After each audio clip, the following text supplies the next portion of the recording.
안녕하세요, 서울예안입니다. 저는 360 카메라를 참 좋아하는데요. 왜냐하면 이걸 들고 나가는 그 순간에는 일을 안 하는 것 같거든요.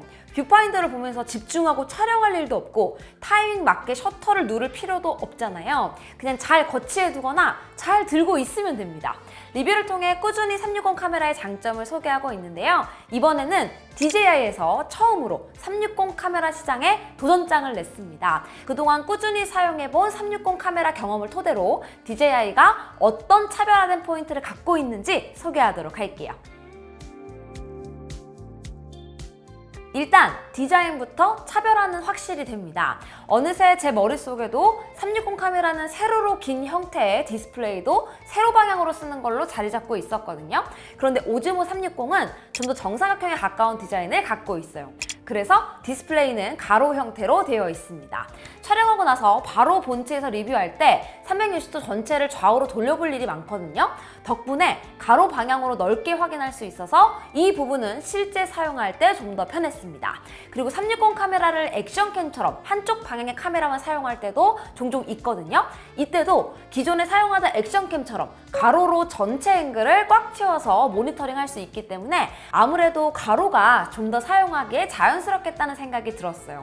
게다가 오즈모 360은 유일하게 105기가 내장 저장 공간도 있습니다. 그리고 무게도 183g으로 현재 일반 소비자용 360 카메라 중에서는 가장 가벼운 편이에요.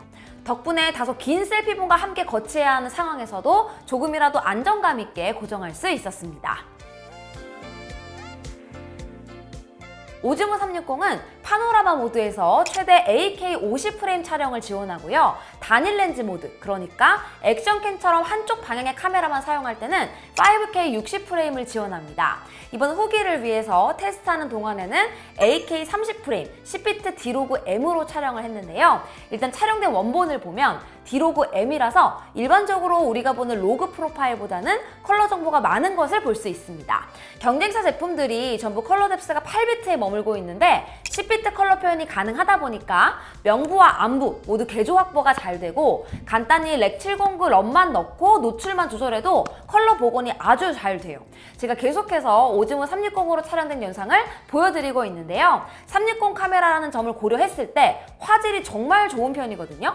어떻게 DJI가 비슷한 사이즈의 제품에서 무게는 오히려 더 가벼운데도 불구하고 이런 화질을 확보할 수 있었는지, 이 제품의 가장 중요한 차별화 포인트는 무엇인지 뒤에서 더 자세히 다루도록 하겠습니다.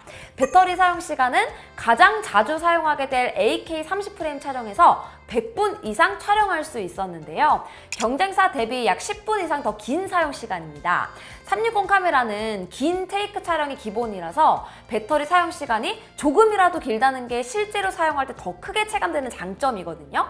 게다가 배터리도 오즈모 액션 시리즈와 공유해서 배터리와 충전 크레들까지 그대로 사용할 수 있어요. 배터리 솔루션이 상당히 좋은 편이었습니다. 360 카메라는 화질에 있어서 불리한 점이 많습니다. 앞뒤 2개의 카메라 센서와 렌즈로 동그란 영상을 기록하고 그걸 스티칭해서 360도 파노라마 영상을 만드는데요. 우리는 이 360도 영상 중에서 원하는 부분을 잘라서 사용하기 때문에 해상도와 해상력이 너무 중요해요. DJI는 제가 알기로 업계 최초로 정사각형 이미지 센서를 통해 해상력을 극복하고자 했는데요. 이 부분이 재밌습니다. 제가 기존에 사용하고 있던 타사의 최신 360 카메라 모델은 1.28분의 1인치 센서를 사용하고 있습니다. 이 중에서 파노라마 영상을 촬영하는 데 필요한 부분은 딱 원형 부분이기 때문에 사용하는 영역을 표시해보면 지름이 7.5mm인 원의 면적이 돼요. 반면에 오즈모 360은 지름이 9.6mm의 원의 면적을 사용하는데요. 이는 1인치 포서드 센서를 기준으로 했을 때 나오는 원의 면적과 동일합니다. 두 모델의 실제 하나의 픽셀 크기를 계산해보면 오즈모 360은 2.4 마이크로미터, 경쟁사는 1.2 마이크로미터로 크게 차이가 나요. 제가 중형 카메라를 사용하고 또 풀프레임을 선호하는 이유가 같은 화소수라고 하더라도 픽셀의 사이즈가 더 커지면 곧 빛과 색의 정보량으로 나타나고 이건 곧 이미지 퀄리티로 직결되거든요. 일단 체급 차이가 한참 위라고 볼 수 있는 거죠.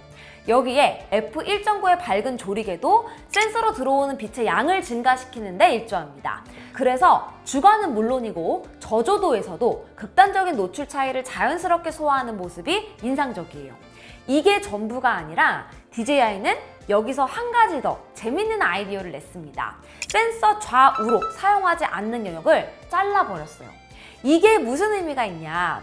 첫 번째는 센서 자체가 작아지니까 기기를 더 작게 만들 수 있습니다. 더 큰 센서를 갖고 있으면서 결과적으로 더 가벼운 무게가 가능했던 것도 여기서 기인했다고 볼 수 있어요.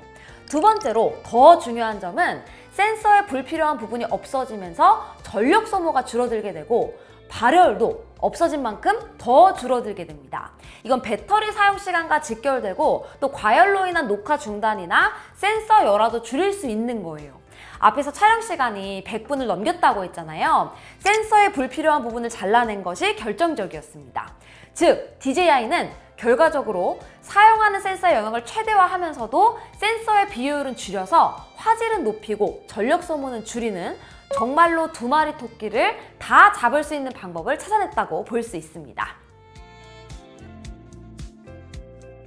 360 카메라는 촬영된 영상을 후반에서 잘랐어야 되기 때문에 이 과정이 익숙하지 않은 대다수의 분들에게 여전히 어렵고 불편한 카메라죠. 그런 의미에서 DJI는 이 카메라를 꼭 360 영상을 촬영하기 위한 용도로 제한하지 않고 다양한 시나리오에서 쓸 수 있도록 하고 있는데요. 일단 DJI 마이크 미니나 마이크 2가 수신기 없이 바로 연동됩니다. 브이로그용으로 이보다 더 좋을 수 없죠. 게다가 360 영상이 작업하기 좀 부담스럽다면 싱글렌즈 동영상으로 촬영하면서 녹화를 멈추지 않고 전면 카메라, 후면 카메라를 오가면서 계속 촬영할 수 있어요. 어느 방향으로 촬영하든지 항상 내가 모니터링을 할 수 있으니까 어떻게 보면 가장 편한 액션캠이라고 볼 수 있습니다. 그리고 이 타임랩스는 정말 장관이에요. 그냥 어디에서든지 적당한 곳에 고정할 수만 있다면 타임랩스를 켜두고 이걸 나중에 가로로 쓸 수도 있고 또 세로로 쓸 수도 있기 때문에 내가 머문 공간을 기록하기 가장 쉬우면서도 가장 임팩트 있게 공유할 수 있는 카메라입니다.